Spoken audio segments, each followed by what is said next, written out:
Olá pessoal, bem-vindos ao nosso ADTR Cast, nesse episódio muito especial que nós preparamos com muito carinho no retorno do nosso podcast para o nosso canal do ADTR Play, que eu vou já dizer quem é o nosso convidado especial de hoje, mas antes disso, queria convidar vocês para nos seguir nas redes sociais, aí no Instagram, ADTR Software, nós estamos presentes, meu time está dizendo aqui, estamos presentes em todas as redes sociais, no Instagram, ADTR Software, no LinkedIn, no Facebook, no TikTok, até que no TikTok nós estamos, e no YouTube aqui no nosso canal ADTR Play, onde nós temos aqui todo o nosso material voltado para a gestão pública, voltado para a tecnologia e especialmente os nossos episódios do ADTR Cast. Então hoje um episódio muito especial que nós preparamos com muito carinho com o professor Paulo Henrique Feijó, onde a gente vai discutir aqui vários temas relacionados à contabilidade pública, às finanças públicas e às questões fiscais. Então,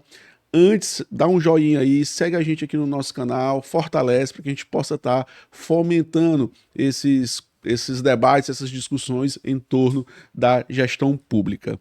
Já apresentando o nosso convidado, professor Paulo Henrique Feijó, muito obrigado pela disponibilidade, pela agenda. Eu sei que você estava com a agenda apertada esses dias, mas de maneira muito carinhosa, disponibilizou essa data para que a gente realizasse um evento para quem passar para o nosso telespectador.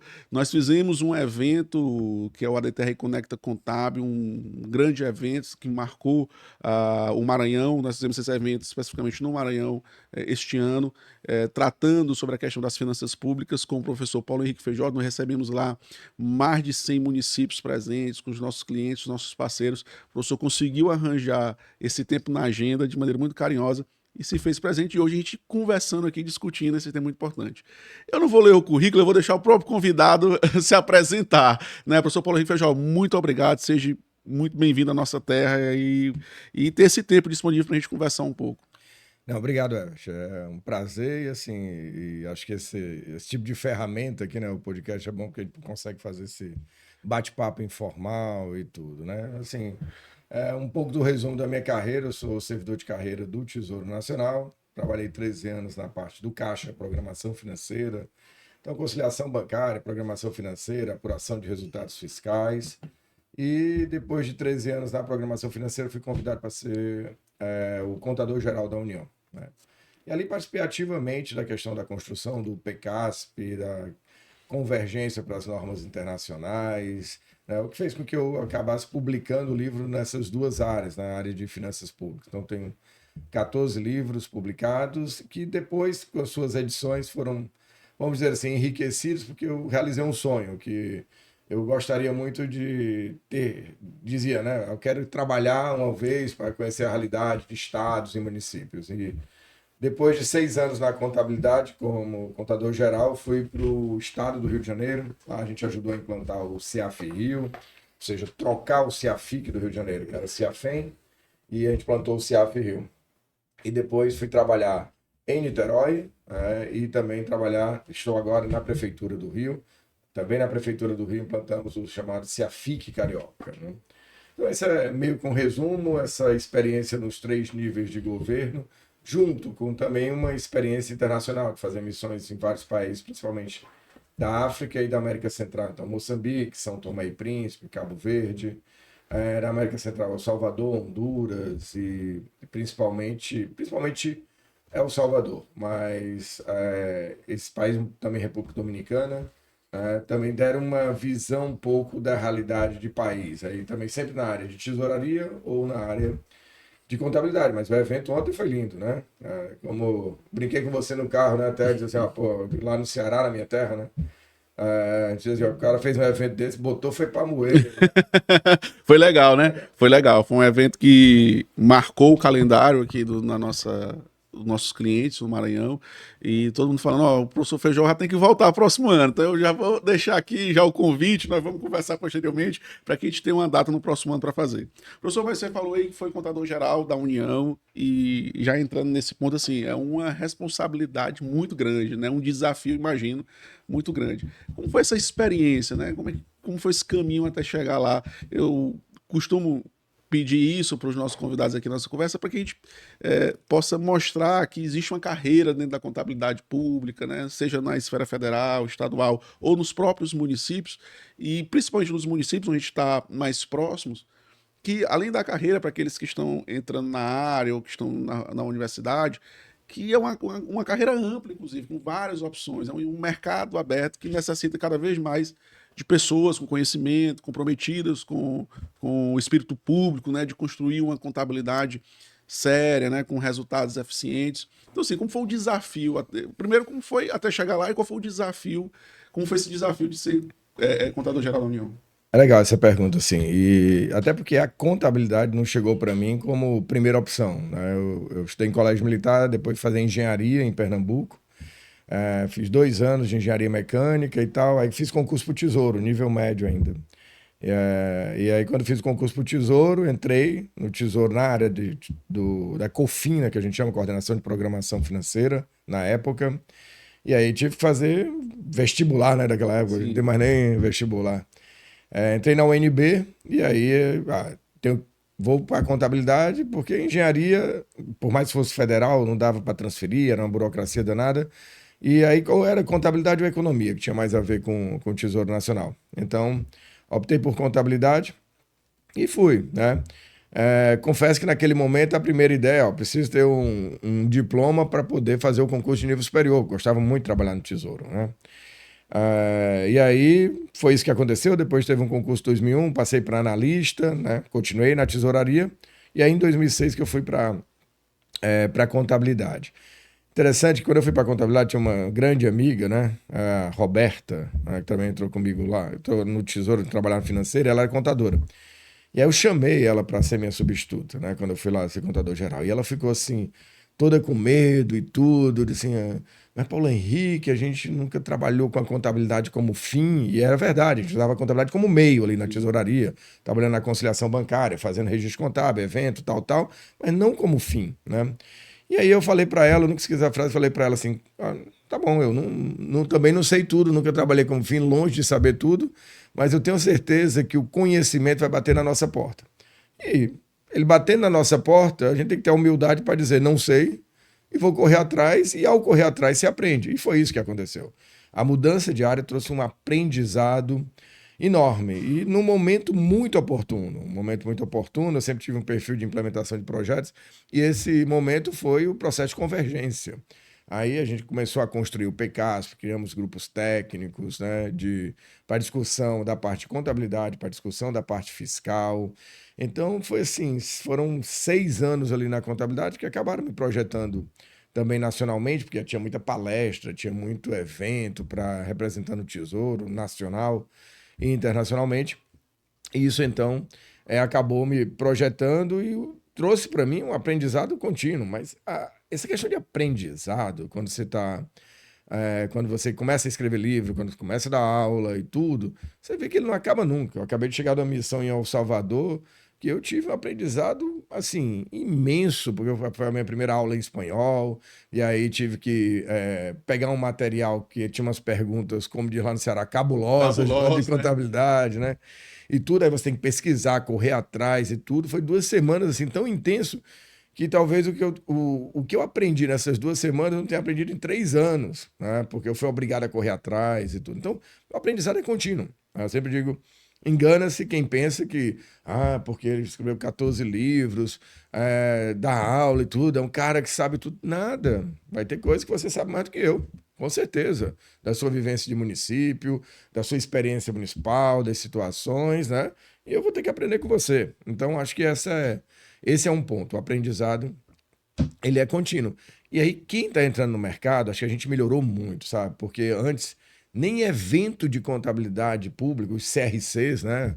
Os conselhos, quando organizavam os seminários, congressos, não tinha nenhuma temática de pública. Depois daquele movimento lá em 2006, 2007, a gente começou com as primeiras normas brasileiras, começou até evento de contabilidade. E mais ainda, eu me lembro de um evento em São Paulo, que eles reservaram com um desses congressos aí de contabilidade do CRC, e eles reservaram uma sala para contabilidade pública, com as inscrições a sala precisou ser mudada, porque tinha muito mais gente, ia ficar gente em pé e todo mundo querendo, e eles ficaram assim, abismados com a sede de conhecimento que os contadores do setor público estavam. Então a gente tinha um gap muito grande ali. Do outro lado, também na parte de academia, né, os cursos, tinha lá uma disciplina de contabilidade.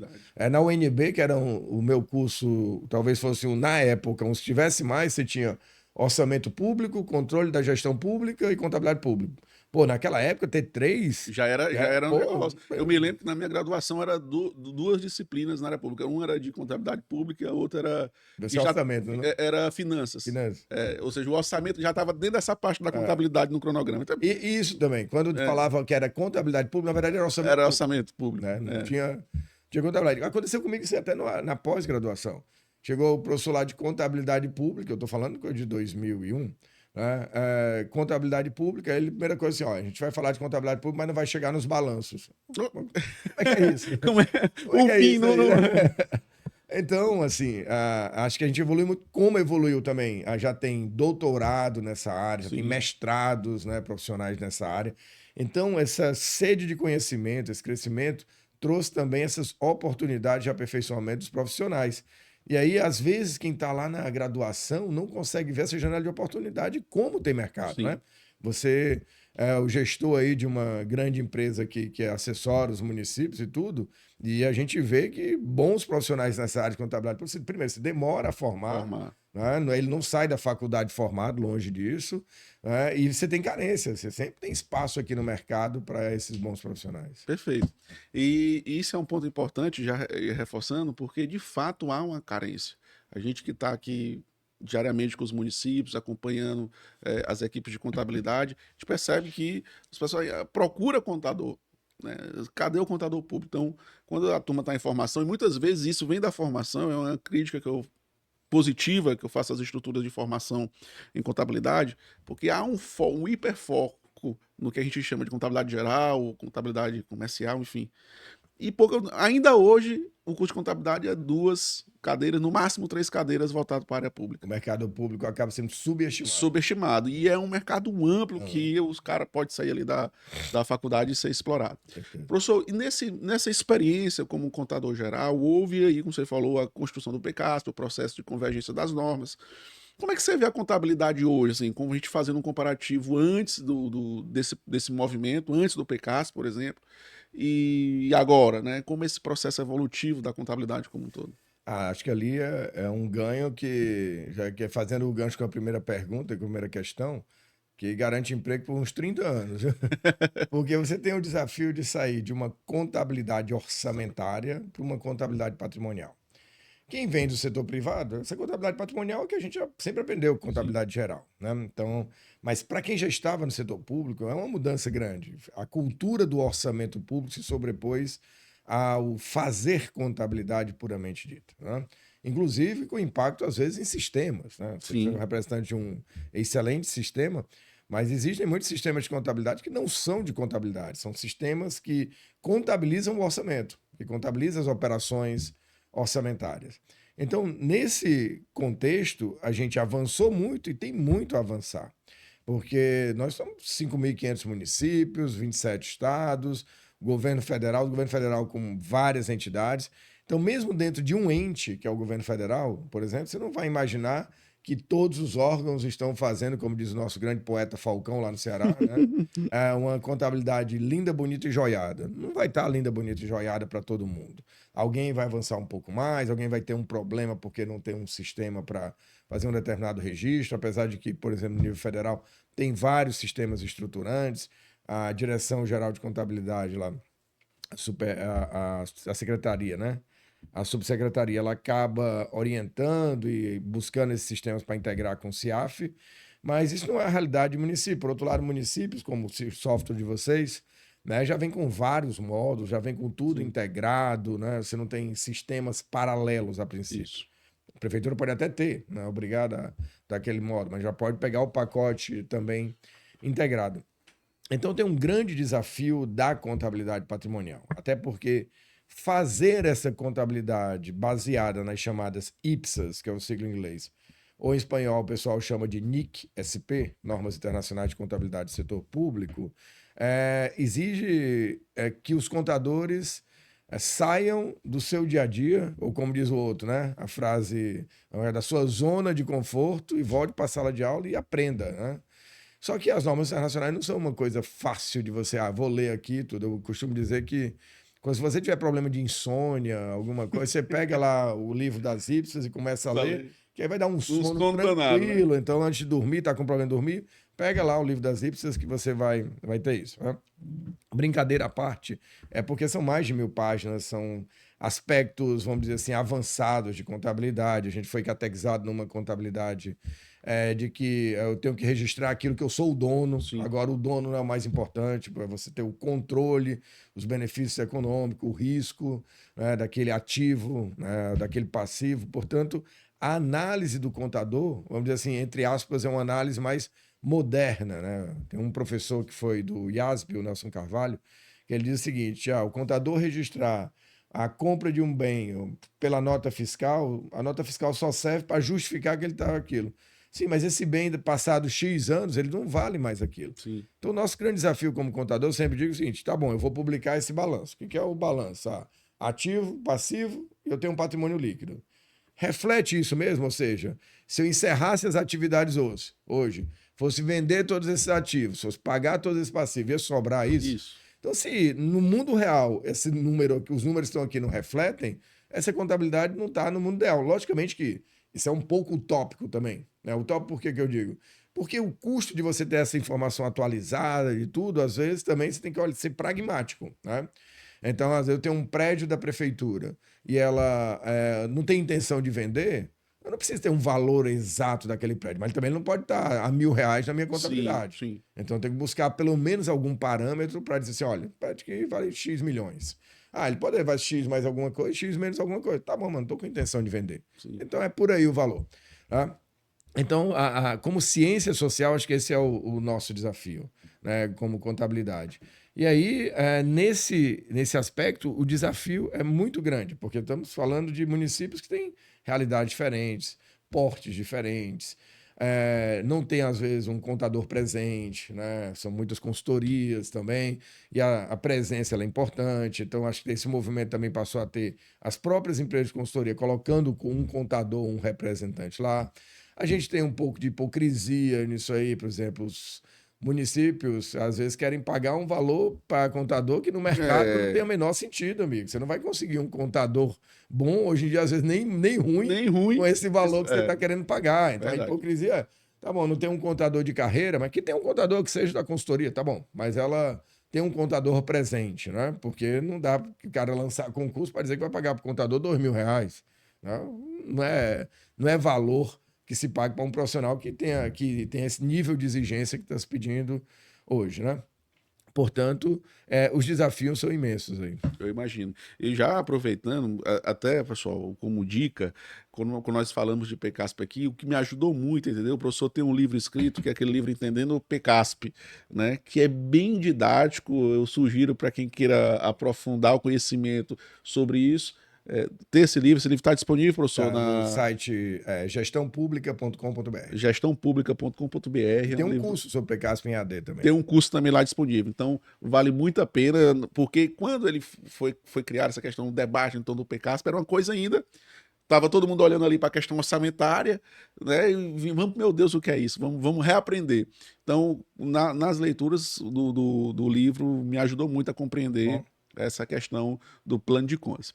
Professor, e aí houve essa mudança, beleza, tivemos o PCASP, essa questão patrimonial, isso na União, como é que foi o debate, assim, a decisão, vamos fazer isso aqui? O PCASP foi muito interessante, eu conto essa história no livro, aliás, os 2 primeiros capítulos são um pouco dessa história.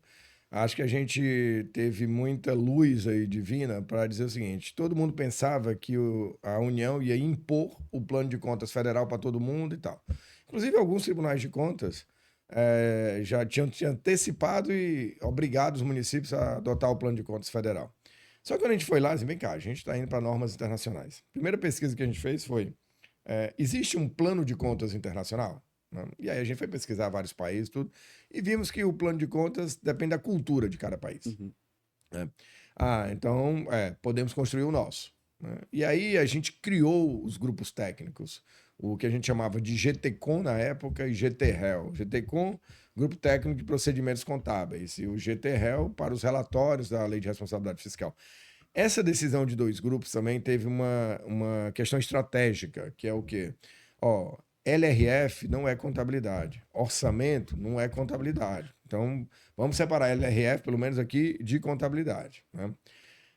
E aí esse GTCOM ficou responsável por construir o plano de contas num debate nacional, trazendo representantes de tribunais de contas, trazendo estados, municípios, a gente fazia fóruns lá na ESAF, na Escola de Administração Fazendária, e discutia, e a gente chegava com proposta, o pessoal às vezes criticava, a gente voltava para casa, vamos dizer assim, e aí ia aperfeiçoando, ia tocando aquilo, e caminhamos de uma forma democrática.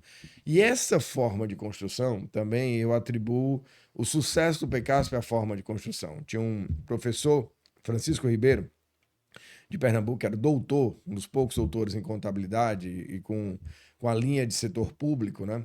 Ele está em outro plano espiritual, mas ele dizia o seguinte: olha, a gente tem que praticar a teoria do pertencimento.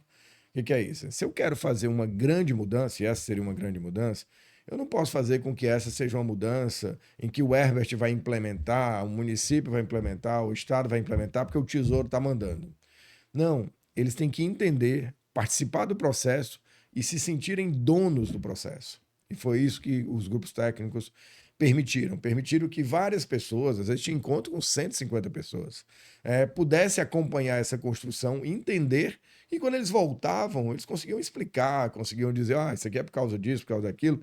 Se a gente fizesse aqui no topo e propagasse para baixo, as pessoas iam se perguntar por que eu tenho que fazer isso e tal. Então ajudou muito na disseminação do próprio funcionamento do PECASP, né? Então foi um processo muito rico que também nos ensinou o seguinte: quando a gente... É aquela história, né? Treino é treino, jogo é jogo. Jogo. Porque quando a gente começou lá, disse, então tá bom, fechamos aqui a estrutura básica do PECASP e tudo, quem que vai implementar primeiro? O governo federal. Por quê? Porque o governo federal tá num outro patamar e tudo, e ele tá liderando, tem que dar o exemplo e tal. Aí depois os estados, depois os municípios. O que aconteceu na prática? Na prática, a gente viu que não é o porte, ou porque, pelo contrário, o critério acabou sendo, em outras palavras, que levou o PECASP, quem tinha sistema próprio, desenvolvido pela sua empresa de tecnologia, como era o governo federal, o SERPRO, ou como era São Paulo, a Prodesp e vários outros prós da vida, empresas de informática, esses tinham mais dificuldade, estavam com sistemas, às vezes, com tecnologia antiga, existia o grupo dos chamados CIAFENS, que eram 7 a 8 estados, que a gente até batizou, que eram os CIAFENADOS, né? Os SAFENADOS, porque é aquele sistema que estava morrendo, você tinha que fazer uma cirurgia nele, né? Então, esse grupo também tinha que trocar sistema e tal. Por outro lado, os municípios, por exemplo, tinha um software da Fiorilli. Perfeito. Aí o software da Fiorilli muito mais ágil para alterar o plano de contas, o software, quando viu que aquilo ia realmente mudar, que ia acontecer, já alterou. Então, todos os municípios que a Fiorilli atendiam já podiam estar no PECASP. Sim. Então, acabou que o que diferenciou foi ter sistemas de setor privado e ter sistemas gerados pelo setor público. Isso acabou levando o PECASP, começou ali em 2007, mas efetivamente para todo mundo, ter uma implantação gradual, por exemplo. O Rio de Janeiro foi um dos primeiros a implementar o PECASP em termos de estado, foi 2013, mas a data final que a gente foi adiando, que era 2011, né, acabou sendo 2015. Por quê? Porque a gente está falando de um elemento que é o coração de um sistema de contabilidade. Então era quase que um transplante mesmo. Né? Tira o plano de contas antigo e coloca o plano de contas novo. É o que dá sustentação, né? A coluna vertebral ali. É a entrada de dados, né? E a gente construir essa entrada de dados para gerar as demonstrações contábeis. E, paralelamente a isso, a gente estava construindo o chamado MCASP, o Manual de Contabilidade. Paralelamente a isso, a gente estava alterando a estrutura das demonstrações contábeis, né? Como diz o presidente Lula, ele diz assim, nunca antes nesse país... Nunca antes nesse país se tinha alterado lá as demonstrações contábeis, né? Então, a gente alterou a estrutura das demonstrações contábeis e tudo. Então, foi um conjunto de alterações, porque a gente estava entrando no processo de padronizar a entrada de dados e padronizar a saída de dados. eu imagino que deve ter sido um trabalho gigantesco. Foi. Não teve tanto, parece um trabalho de guerra, porque a construção ali até o terceiro nível do PCASP, ali é uma coisa que você fez internamente com esses debates e tal. Só que você tem uma escala exponencial, né? Quando você tem ali, suponha, não vou conseguir dizer de cabeça, mas suponha que até o quarto nível eu tivesse 200 contas. Quando eu vou para o sétimo nível, eu tenho 14 mil contas, sei lá. Muito, né? É exponencial o negócio. E aí, quando a gente teve que detalhar esse plano de contas e tudo, literalmente eu fui no comando do Exército. Eu fui lá falar com o general que cuidava da contabilidade, assim, estamos montando grupos aqui, eu precisava do Exército Brasileiro, porque a gente foi montando grupos, assim, esse aqui vai ser um grupo que vai desenvolver o ativo, esse aqui vai desenvolver o passivo. Sim. Aí chamei o pessoal das setoriais também. Então, como tem profissionais bons nas pontas e tudo, vamos montar um grupo que o trabalho é detalhar essas contas. Né? O pessoal do Exército ajudou, o pessoal das Forças Armadas ajudaram, e das setoriais contábeis também. Né? Até ter um plano de contas detalhado no sétimo nível. Cara, que lindo. A gente escutando a história é legal, é bacana. Professor, tem um tema que é muito. E isso, inclusive, chega pra gente também, que é os temas relacionados aí, eu já tirando um pouco aqui da parte patrimonial, voltando aqui para o orçamento. E aí você tem todo o ciclo orçamentário, a integração das PES, PPA, LDO e LOA. E lá na LDO nós temos aquela questão das metas fiscais, né, que é um tema muito caro. E toda vez que nós temos a elaboração da LDO, a gente percebe que há uma confusão de conceitos em torno das metas fiscais. Né? Então, isso no âmbito municipal é mais crítico esse entendimento, até pelas questões de controle. Muitas vezes quem está fazendo o planejamento é o próprio contador, você não tem equipes grandes que possam levantar esses dados e analisar isso de maneira mais estratégica. Eu queria lhe perguntar, assim, que a gente pudesse dar um panorama do que é essa meta fiscal, qual é a preocupação que os municípios, mas vale também para os estados, enfim, deve ter em relação na construção desse demonstrativo, desse dado. Essa é uma pergunta bem interessante que eu tenho algumas cachaças, né, de assunto. E metas fiscais é uma das minhas cachaças, porque quando estava na área financeira, eu ajudava a apurar as metas fiscais no chamado acima da linha. Inclusive, se você me permitir, pessoal, também já assim como o livro do PCASP me ajudou a entender o PCASP, eu fiz um curso com o professor Feijó, existe também disponível lá na gestão pública EAD, sobre meta fiscal. Muito prático, didático. A gente pega lá a mão na massa mesmo, faz, entende, calcula, isso aqui é assim, assado. Então, vale muito a pena, fica a dica, tá lá no gestãopublica.com.br. Então, e aí nesse ponto, depois eu me juntei com o Dávila, o professor Dávila, que calculava o resultado abaixo da linha no Banco Central. Eu trabalhava no acima da linha. E a gente escreveu um livro, que está lá também no site, Entendendo Resultados Fiscais. Esse livro só é resultados fiscais. Né? Também aí no livro de gestão fiscal, Afrogestão Fiscal, que vocês sortearam ontem lá no evento, lá você tem 2 capítulos também sobre questões de metas fiscais. Então é uma cachaça, vou tentar resumir aqui, porque é um pouco até lamentável como que ainda municípios ou estados não descobriram a importância de metas fiscais. A ideia, na essência, o primeiro ponto é dizer, o município, próximo ano, você tem que me dizer, e dizer para a sociedade, me dizer, no caso a sociedade, você vai gastar mais do que arrecada ou menos do que arrecada?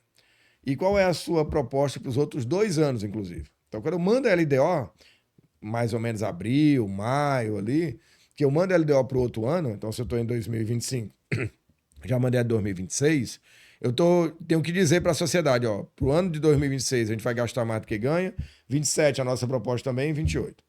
Ora, qual é a ideia disso? É você ter um indicador para monitorar o endividamento do setor público. Assim como na nossa casa, se eu gasto mais do que eu ganho, eu estou ou gerando dívida, passivos, ou consumindo ativos. Eu posso ter uma poupança, né, também. Certo?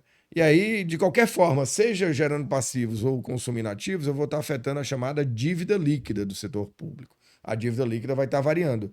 Então, o que no final vai dizer assim, vem cá, a tua dívida líquida aumentou, ou a tua dívida líquida diminuiu, certo? E essa é uma variável importante em termos de política fiscal, de sustentabilidade fiscal, quando você pega um estado, como a situação hoje do estado do Rio de Janeiro, que está no limite da dívida. tem uma receita corrente líquida de uns 100 bi e está devendo 200 bi. Certo? Então, o que ele tem que fazer? Ele não pode se dar o luxo de gastar mais do que ganha. Né? Então, ele tem que ter uma trajetória de redução da dívida.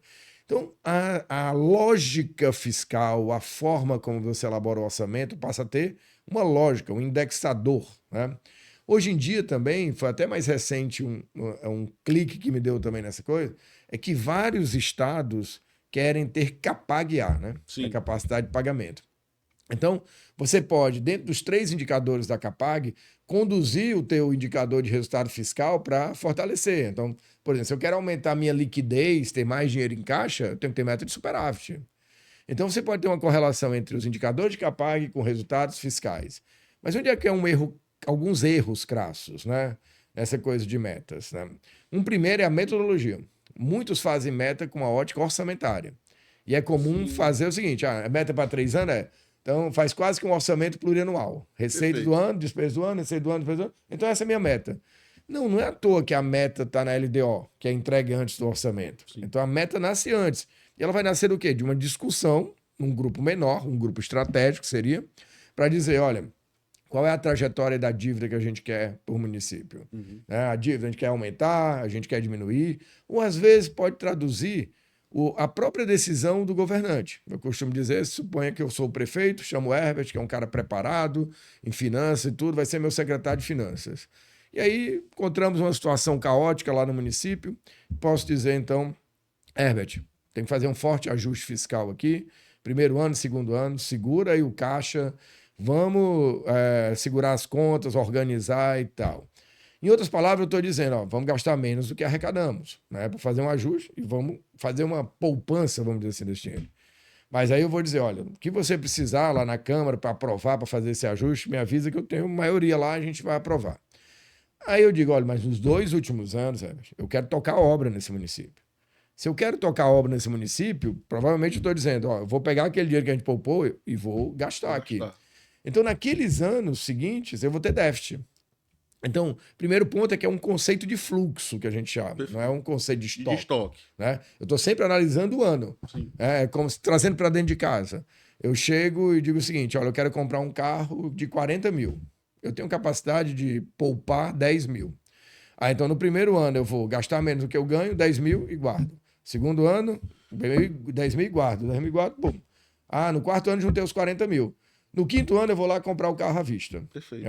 Na hora que eu vou gastar aquele carro, naquele ano eu vou estar gastando 40 mil a mais do que eu ganhei no quinto ano. No quinto ano, perfeito.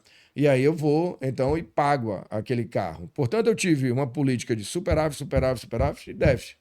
Mostrando também que ter déficit nem necessariamente é um problema. É isso.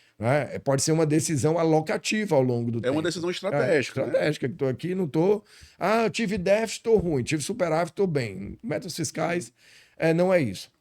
Então, só que muitos erram quando fazem metas por orçamento. A meta é caixa. Né? Então, é receita arrecadada, despesa paga. Por outro lado, na hora que você vai chegar no resultado nominal, você tem que contar os juros. Esses juros não é orçamentário, muitos erram nisso. Né? E uma diferença de caixa para orçamento já pode ser o seguinte, por exemplo, restos a pagar. O resto a pagar é despesa no orçamento anterior. Afetou o resultado do orçamento anterior, resultado orçamentário. Mas se eu peguei uma despesa, empenhei, liquidei e não paguei, eu não afetei a meta fiscal desse ano. Quando eu pagar o resto a pagar no ano seguinte, é que eu vou afetar essa meta fiscal. Certo? Então, a ótica de caixa faz com que tenha essa dança dos restos a pagar. Também, ao longo desse ano aqui que impactou, se eu fizer o resto, a despesa, mas não pagar, não vai impactar esse ano, vai impactar no ano em que eu pagar. Certo? Os juros já é por competência. Os juros, eu brinco que eu estou preocupado com a dívida. Minha dívida aumenta se eu fizer novas operações de crédito, se normalmente tem, os juros da dívida. Só que juros da dívida, se eu me fingir de árvore e não fizer nada, eu ficar olhando para o tempo, ele vai aumentando. Ele vai aumentando. Por competência, ele vai aumentando. Orçamentariamente, se eu tenho uns juros para pagar, aí eu tenho que colocar no meu orçamento. Aí é mais uma ótica de que, o quanto eu tenho que pagar? Então, um exemplo prático. O município foi lá e pegou um empréstimo. E o banco que emprestou disse, você só começa a pagar para mim daqui a 2 anos. Então, no primeiro ano, se essa é a única dívida do município, primeiro ano eu não tenho despesa nenhuma com juros e amortização. Segundo ano também não, só no terceiro ano. Mas nos 2 primeiros anos eu tive juros por competência. Então, aquilo vai aumentar a minha dívida. Então, eu tenho que levar para o resultado nominal esses juros por Perfeito. competência, né? Então, esses critérios, esses pequenos detalhes é que as pessoas não entendem, que no curso a gente coloca de uma forma prática, tem uma planilha que compatibiliza o resultado acima da linha, que é o resultado com fluxo, com o resultado abaixo da linha, que é pela variação do estoque. Essa planilha foi um momento muito rico da experiência que eu tive lá em Niterói. Cheguei lá em Niterói, aí disseram, eu fui para a fazenda, já que você tem esse conhecimento de método fiscal, ajuda aí a fazer o anexo de métodos fiscais. Eu comecei a construir essa planilha. E não foi tão simplista, ela tem várias abas e tudo. Ampla. E aí cheguei, teve a hora que eu às vezes ficava ali pegando a barca do Rio para Niterói e tentando descobrir, pô, mas qual é a diferença daquilo ali? Por que tá dando aquela diferença? Aí dava um clique, ia lá, às vezes não era aquilo que eu estava pensando, mas a gente conseguiu criar uma planilha que faz isso, que projeta, que já compatibiliza o abaixo da linha com acima da linha, e quem faz o curso também já ganha um arquivo Word que serve de proposta para você colocar no texto do seu anexo de métodos fiscais. Porque o anexo de métodos fiscais também não é só publicar aquela tabela. Tá aqui os 3 anos e tal. Você tem que justificar a metodologia do seu, como que você chegou naquelas metas. E aí muitos municípios pecam nisso, né? Então a aula, a tabela ajuda nisso, né? Ajuda a você consolidar essa questão de como publicar as metas fiscais. E meta fiscal é uma coisa que é a espinha dorsal da LRF. Você vai fazer a sua programação financeira olhando para metas fiscais, você vai tomar a decisão de contingenciamento olhando para metas fiscais. Então, precisa os municípios despertarem para isso. E aí é um ponto importante, né? Porque na maioria dos municípios o contingenciamento é feito olhando para o orçamento. Isso. Então, meu orçamento está ficando comprometido. Opa, nós temos que limitar empenho, temos que fazer aqui o contingenciamento, realocar e tal. E não tem a cultura de olhar para o que está proposto na LDO, que é da questão da meta fiscal. A meta fiscal deveria ser o ponto em que ele vai tomar decisões, né? De se acelera a execução orçamentária ou se diminui. Ou se diminui. O pessoal fica tomando decisão em cima de orçamento. E a meta fiscal acaba te obrigando a fazer um instrumento que é fundamental e que os municípios não utilizam. Fluxo de caixa. Fluxo de caixa. Então eu vejo municípios tomando decisão só no orçamento aprovado. Só que se não olhar para o caixa, às vezes você está executando a despesa e depois não vai ter dinheiro, amigo. Então é importante você acompanhar os dois. É importante. Inclusive, aproveitando aqui, nós temos aqui na DTR Software uma plataforma, professor, que é o A Financeiro. Convido aqui os nossos telespectadores a acompanhar nossas redes sociais e entender o A Financeiro. É justamente para dar capacidade gerencial para a tesouraria dos municípios, para que tenha capacidade de um lado, planejar seu fluxo de pagamento e, de outro lado, montar ali seu fluxo de caixa conforme está o caixa efetivamente. Então, independente do orçamento que está lá na contabilidade, a própria tesouraria tem a capacidade, a partir desses dados que são consolidados para ela, a tesouraria, através do A Financeiro, uma plataforma tecnológica fenomenal, conseguir verificar e acompanhar o seu fluxo de caixa. Então, saber o fluxo de fato. Hoje eu tenho que pagar fulano, cicrano, o meu saldo é esse, eu consigo, meu fluxo maior de despesa é em tal data. Então, ele consegue fazer o mapeamento desse fluxo de caixa e montar a sua estrutura de pagamentos de maneira mais efetiva. Então, quem estiver nos acompanhando, segue aí o nosso Instagram lá na DTR Software, que tem isso de maneira mais detalhada. Professor, o senhor falou aí da meta fiscal, o senhor colocou a questão do abaixo da linha e acima da linha. Isso também é uma discussão que a gente percebe que o pessoal ainda não tem clareza no conceito exato do que é esse cálculo acima da linha e o que é abaixo da linha. Está presente lá nos relatórios fiscais, inclusive, e a gente percebe ainda que existe essa falta de entendimento. Então, a gente consegue conceituar isso de maneira mais clara? Então, vamos tentar fazer de uma forma simples, porque eu costumo dizer que em alguns desses conceitos ali, com a permissão aí da brincadeira com os economistas engabelaram os contadores, pegaram a equação fundamental da contabilidade, Sim. Colocaram uns nomes bonitos lá, quando você olha assim, pô, mas isso é pura contabilidade, isso é o que a gente fazia, pô, né? Aí ele coloca uma linha, fala que é discrepância estatística, a diferença e tal. Mas no livro, eu costumo colocar a experiência para trazer para dentro de casa, que acho que as coisas ficam mais fáceis. Eu costumo dizer assim, quem não tem, terá uma das maravilhas do mundo, que é ter filhos. Só que os filhos crescem, né? Os seus são pequenos, né? Sim. Tá, mas esses meninos vão crescer. Aí ele vai chegar um dia lá, aí vai dizer assim, papai, foi aprovado no Enem, aí SISU, aí você pensa que ele passou aqui pro Maranhão, né? Pô, vai estar aqui em São Luís, vai estar, beleza assim. Não, lá em Minas Gerais, a universidade, numa cidade pequena, suponha, né? E aí, daquelas que só tem o banco, né? A igreja, a igreja e a prefeitura. A prefeitura lá para você. E a universidade que levaram para lá, né? Aí você já, assim, pô, fiquei feliz, mas você já fica imaginando, mas vou ter que alugar alguma coisa, ele vai ter gasto lá, vai ter uma coisa, tá distante, né, e tal. Aí você vai combinar com seu filho, assim, beleza, e tudo. Não, filho, estamos felizes e tal, assim, não, papai, inclusive eu ganhei uma bolsa do CNPq. Aí você imagina, pô, vai ter muito dinheiro. Bolsa do CNPq? Não vai ser tanto dinheiro assim, vai ajudar, mas Mas não vai, ajuda. é. E aí ele foi, né? Então, seu filho, quando saiu de casa, ele saiu com nada no ativo, não vale aquele dinheirinho que você deu para ele ir de ônibus, né? Você já botou ele no ônibus porque é para ele sofrendo. Pra ele até lá, sofrendo, pra né? ele Não é de aprender. avião, não, aprendendo aí, passou e tal. Aquele dinheirinho que você deu para ele lanchar no meio do caminho não conta, né? E ele saiu com dívida zero. Então não tem ativo nem passivo. A dívida zero, pô, eu costumo dizer que estudante é liso, né? Então não é para ter ativo e passivo, É. não. Aí ele foi, pum, saiu com dívida líquida zero. Lá você conheceu o gerente do banco, o banco criou aquela conta que dá X dias no cheque especial sem juros, para a gente facilitar nosso raciocínio e tal. Aí você combinou com seu filho, é o seguinte, todo mês você vai me mandar a cadernetinha dizendo quanto você ganhou lá da bolsa e o quanto você gastou. Tá? E a gente vai apurar então ali se o filho gastou mais do que ganhou, menos do que ganhou. Aí ele mandou lá, então a cadernetinha dele, 150 da bolsa, com mais as despesas e tudo. Opa, a conta está investida em 100. A cadernetinha dele ele gastou 100 a mais do que ganhou. Esses 100 foram refletidos na conta. Suponho que seu filho só paga direto da conta, né? Não Sim. paga nada por fora. Então, quando ele chegou lá, a conta estava zerada. Aí um mês depois você olhou, a conta está invertida em 100. Sim.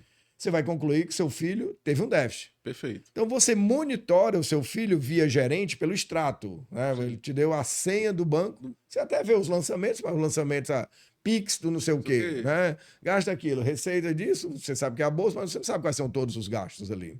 Né? Mas você monitora o seu filho e aí diz assim, então o saldo dele era 0, agora o saldo está negativo em 100. Meu filho gastou 100 a mais do que ganhou.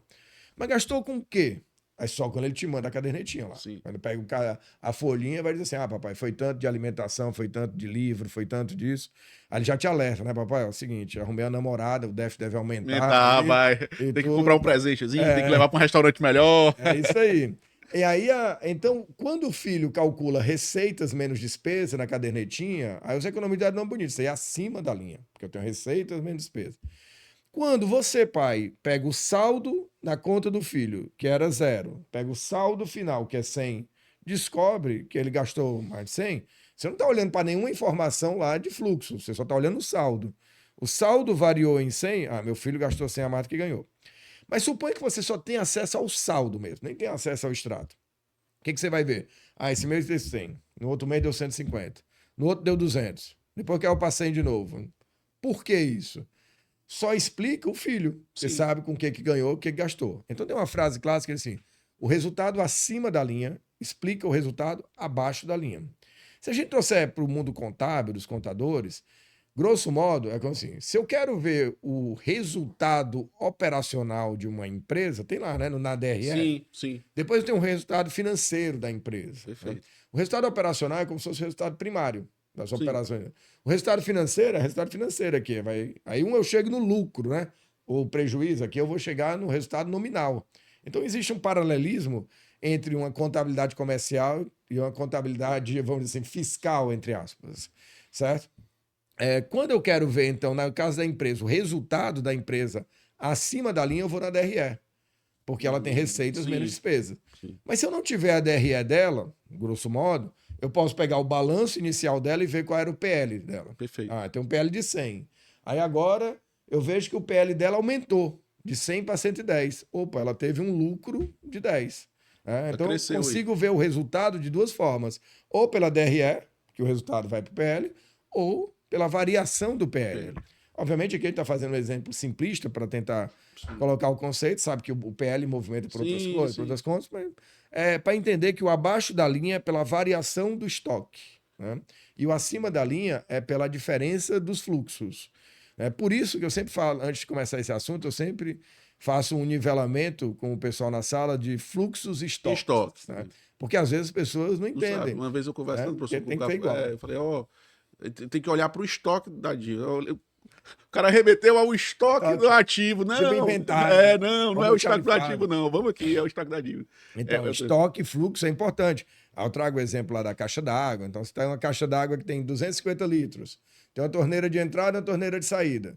Você passou de manhã lá, tem 250 litros. Abriu as torneiras. Chegou no fim do dia, agora tem 500 litros. Significa que a torneira de entrada, que é o fluxo positivo, entrou mais do que a torneira de saída. Perfeito. E alterou o estoque de água, né? Então, toda contabilidade trabalha fluxo e estoques, né? Então, essa contabilidade fiscal acaba fazendo isso. Então, o acima da linha são os fluxos, diferença pelos fluxos, e o abaixo da linha é pela variação do estoque. Perfeito. Ficou claro. Ficou bom. claro.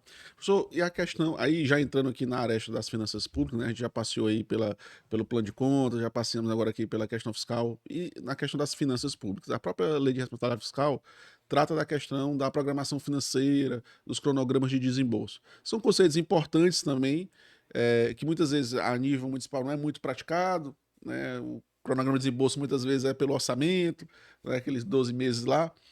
Qual a importância disso? Por que a LRF trouxe esse item?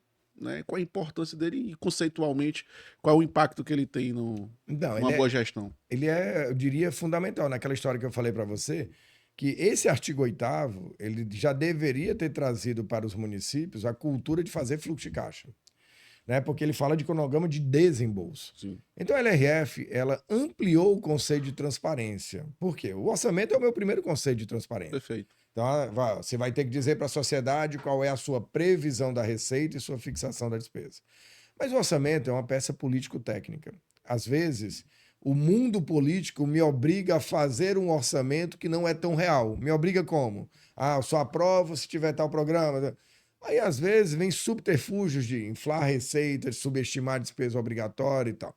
Então, o fluxo de caixa tem que ser aquilo que te traz para o mundo real, né? E aí, o artigo 8º, ele amplia, então. Assim, tá bom, esse aqui é o teu orçamento, está previsto lá a receita para o ano. Esse aqui é a tua despesa para o ano. Beleza. Quando eu faço orçamento, eu estou esperando receita do ano que eu vou arrecadar. Já é próximo de caixa. Né? Quando eu tenho a despesa, aí eu não faço orçamento esperando que eu vou pagar aquela despesa. Eu espero que ela vai ser empenhada, né, a despesa. E aí, eu tenho que fazer o cronograma de desembolso, que aí é caixa. A ideia do cronograma de desembolso, então, é você poder dar transparência para a sociedade, assim, tá vendo essa despesa aqui? Vai acontecer isso e isso mês a mês. Né? E aí você vai abrir, primeiro, vai fazer no nível global do município, que seria, que ele fala lá de programação financeira e cronograma mensal de desembolso. Então, você faz o global, com as grandes rubricas, todo o município, incluindo a Câmara e tal, e depois você faz um por órgão. Aí o executivo vai lá e assim, a Secretaria de Saúde vai poder empenhar tanto, vai poder liquidar tanto. Né? Então, e aí, principalmente no cronograma de desembolso, o plano ela vai ser desembolsado de pagamentos por ela ao longo do ano, uma previsão do ano. E aí, a cada bimestre, você dá uma parada, que aí vem o artigo 9º. Sim. Né? Porque quando eu fizer esse cronograma de desembolso, eu tenho que olhar para a meta fiscal lá no final. Então, eu não posso, o cronograma de desembolso meu é esse aqui. Não. E também não é só dividir por 12. Sim. A tua receita, por exemplo, o FPM, se for de um município muito dependente, tende a ser mais forte no primeiro semestre. Segundo semestre tem a restituição do imposto de renda, mas em dezembro eu tenho uma cota extra, vamos dizer assim, do fundo de participação, né? Portanto, eu tenho um fluxo que não é linear de receitas e nem de despesa. Eu vou ter 13º, por exemplo. Então, eu tenho que considerar essas atipicidades aí da receita e da despesa, né? Na hora de fazer meu fluxo de caixa. Erro crasso. Muitos municípios fazem para mandar para o Tribunal de Contas para cumprir. Para cumprir. Pega o orçamento, divide por 12, pega a receita e divide por 12. Isso não é fazer programação financeira ou cronograma de desembolso. E aí ele tem que entender mais sobre a ótica de que aquilo é útil para o município. Não fazer simplesmente, faço isso por quê? Porque a LRF... No governo federal, você fazia fluxo de caixa antes da LRF. Perfeito. Então, você não tem que fazer, às vezes, a coisa só para cumprir a lei. É um instrumento de boa gestão, né? Isso. Né? Você fazer o teu fluxo de caixa e depois abrir esse fluxo de caixa, inclusive pelas entidades, quanto é que vai te ajudar a ter uma visão do gasto público do município, de melhorar, inclusive, aquele gasto público, ter um maior controle, né? Acompanhar aquilo. Portanto, fazer o fluxo de caixa é fundamental. O problema é quando as pessoas assim, não, estou fazendo isso para cumprir a LRF. Não, meu amigo, ela está te dando um incentivo, te obrigando a fazer uma coisa que é uma boa prática É uma boa internacional, prática. né, Uma que boa você tem que fazer.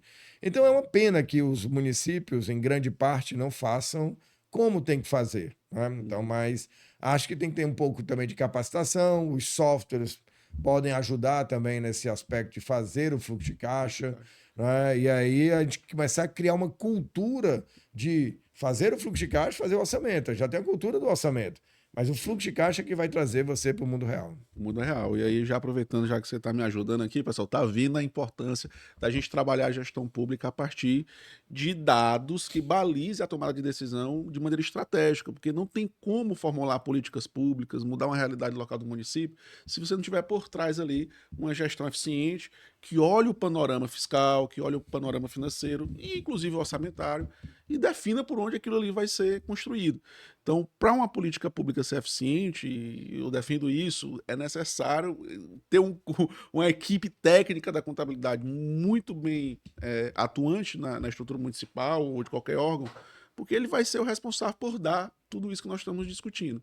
E aí entra a tecnologia nisso, né? Então, reforçando, aqui na DTR nós temos o A Financeiro, que vai ajudar justamente nesse ponto. Você olhar, construir um fluxo de caixa, olhar para aquele fluxo de caixa e a partir daquilo ali definir seus cronogramas, definir a estratégia que vai ser tomada para você construir as políticas públicas dentro do município. Então, reforçando, quem quiser conhecer um pouco mais do A Financeiro, pode nos seguir aí no Instagram, que lá vai estar de maneira mais detalhada essa informação. Né? Porque, professor, sem isso, é justamente isso, é ajudar. Você tem a informação contábil, bacana, está lá contabilizado, bonitinho, mas o financeiro também é importante para que você construa isso. É, Como o senhor falou, pela ótica de caixa. tipo Né? um artigo 42. Lá você tem que deixar a obrigação, tem que deixar a caixa. Tem que deixar Se caixa. você não projetar como é que está a sua execução, para calibrar teu Aham. fluxo de caixa de entrada com de saída, você pode não cumprir. Não pode não cumprir. Professor, emenda constitucional 136. Desvinculação de receita. Desvinculação de receita. É um tema que está em voga aí, muita gente comentando. O que é isso mesmo? Né? O que é essa emenda constitucional? Acho que é bom começar daí mesmo, né? Assim, quando você olha que você tem uma emenda constitucional que desvincula receita, primeiro, ela é um grande sintoma, ela é um grande, vamos dizer assim, declaração de que o processo de vinculação que nós criamos ao longo do tempo chegou a um limite inaceitável. A questão de vinculação, desvinculação, ela nasce, na verdade, em 94, no governo Fernando Henrique. O governo Fernando Henrique, real, acho que o real foi implantado em 94, essa era uma das medidas de âncoras do real. Por quê? O orçamento público altamente engessado, você precisava realocar recursos dentro do orçamento. E quem lê o livro do Fernando Henrique, ele vai assim, como é que eu aprovei o chamado Fundo Social de Emergência? Porque não chamava de desvinculação de receita. Não tinha ambiente no Congresso para você dizer, olha, eu quero mais receita livre aqui para alocar. Sim. Mas, que história é essa, né? Então ele disse, olha, para aprovar no Congresso, a gente disse que era um fundo, colocou a palavra social e disse que era uma emergência, né? E aí passou no Congresso. E passou a desvincular 20% das receitas de impostos, contribuições e tal. Naquela época, só que a gente usou um termo que não era o ideal, então, porque eu estou desvinculando receita na prática, na essência, mas estava criando um fundo, que é um instrumento de vinculação. Então era um fundo que tinha recursos ordinários que eu podia usar porque eu quisesse, entendeu? Contrária à ideia. Depois, esse era provisório, né? Aquela coisa no ADCT. Aí, quando chegou 99, crise, que era o prazo, aí crise da Rússia, tinha tido 98, crise da Ásia, 97, aquela coisa, o real está correndo perigo. E tinham encontrado também no Ministério das Relações Exteriores que tinham pego o dinheiro do Fundo Social de Emergência comprando goiabada na recepção dos diplomatas no Estado Central. Pagar o jantar ou a comida numa recepção no Ministério das Relações Exteriores faz parte do show. Faz parte do processo. Imagina, você recebe uma grande autoridade que ofereceu um jantar pro rei da Inglaterra e tudo, e vai pagar o governo, pô, não é? Não. E aí vai ter uma despesa lá no Ministério das Relações Exteriores. A fonte era uma fonte livre, então pode pagar. Só que saiu na imprensa, né? Fundo Social de Emergência. Aí já vi no jornal, né? Goiabada e tal. Compraram lagosta. Aí, quando tinha esse nome, ele disse, não, agora é o real que está correndo risco, é mudar o nome. Fundo de Estabilização Fiscal. Aí, mais alguns anos. O interessante dessa história é que a oposição era contra. A oposição ao governo Fernando Henrique era o PT, era os partidos de esquerda. Quando eles começam a vislumbrar a vitória do Lula em 2002, aí eles começam a ser a favor da desvinculação. Porque eles veem que aquilo é uma questão técnica, não é uma questão política. Sim. Então há muito jogo aí de poder. Você é Sim. contra porque você quer chegar ao poder. Você chega no poder, opa, isso aqui precisa. E o interessante é que o PSDB que implementou lá na frente, não, isso aí não precisa mais não. Não, é contra. Então tem que ter cuidado com esse jogo político aí da história. Mas depois, em 2002, ele é renovado como DRU, Desvinculação de Receita da União. E vai sendo renovado. Estamos falando 94, estamos em 2025. Sim. Então já temos aí 30 anos, 30 anos. né, de desvinculação na União. Aí no meio do caminho, se eu não me engano é 2016, se eu não estiver enganado, acho que é 16, os estados e municípios veem isso, esse movimento da emenda constitucional no Congresso, eles, não, então quero desvincular também uma parte da minha receita. Né? Então se cria a DREM, né, Desvinculação de Receita de Estados e Municípios. Era uma emenda constitucional para DRU e uma emenda constitucional para... Aliás, um artigo para DRU e um artigo para DREM, na mesma emenda constitucional. O que a gente teve de fato novo agora? Nessa emenda constitucional, que trata de precatório, trata de uma coisa, criaram, agora separado do município, a chamada DRM, Desvinculação de Receita dos Municípios. Então agora a gente tem uma emenda constitucional para a União, uma outra para os estados, praticamente, e essa dos municípios. Certo? E aí, então, você ter desvinculação de receita, principalmente quem trabalha na área de finanças, Secretaria de Fazenda, Secretaria de Planejamento, é o sonho. Por quê? Porque as pessoas têm uma cultura de que a vinculação cria dinheiro, que a vinculação é uma coisa boa. Não. Vinculação, pelo contrário, eu carimbo dinheiro por uma finalidade. Se eu tiver uma outra coisa mais urgente, eu não posso movimentar esse dinheiro. Tá? É bem verdade que a emenda constitucional ela blinda saúde e educação. Tá? Você não pode mexer com as vinculações de saúde e Sim. educação. Mas as essas outras estão protegidas. Essas estão Um protegidas. exemplo típico no município que pode ser desvinculado, a COSIP, que a gente está sendo como exemplo. Eu tenho uma COSIP, ela é toda hoje para as despesas relacionadas com iluminação pública. Bom, pode ser que nem tenha tanta despesa para isso, né? Ou mesmo que tenha, para a área fazendária não interessa, desvincule a receita, porque esse processo está coerente com a questão do princípio da não afetação das receitas. Ou seja, o orçamento ideal é que ele não tenha nenhuma receita vinculada. Os países desenvolvidos é assim. E aí, onde é que a gente vai dizer quanto vai para a educação e para a saúde? Nos instrumentos de planejamento e orçamento. E o quanto eu vou mandar para a saúde e a educação deveria ser diferente do que acontece em cada município. Mas a gente previamente já está dizendo, você tem que gastar tantos por cento. Nem perguntei quantos doentes você tem, nem quantos alunos você tem. Ok? Então, esse processo, ele gera problemas. É da nossa cultura. E aí, agora, essa emenda constitucional, ela aumentou, inclusive até o final de 2026, o percentual de 30% para 50% de desvinculação. E trouxe uma outra novidade que não estava em nenhuma das emendas constitucionais. Ela te dá a possibilidade de você pegar superávit financeiro de fundos, de dinheiros vinculados, e vincular para esse saldo de dinheiro para atender alguma coisa de saúde, educação e questões climáticas também. É bom dizer que é o seguinte, ela dá a possibilidade de você fazer isso. Para essa questão do superávit financeiro é uma possibilidade. Eu recomendo que tenha uma lei e tal. Para desvincular os demais, a pergunta que normalmente fazem eu preciso de um decreto, de uma lei? Não. A emenda constitucional é auto-aplicável. Não precisa de uma normalização do próprio município. Não precisa, ela já diz. Ela começa dizendo no texto, são desvinculados de fundos, de impostos, tantos por cento, né, ele vai dizer. Então ela não diz, olha, fica autorizado o município, se ele quiser desvincular e tal. Então tem que ter um cuidado com esse oportunismo. Fazenda, que a gente sempre fez lá na União. Eu trabalhava na área também, quando eu cheguei no Tesouro, lá em 94, que fazia essa parametrização no CIAF.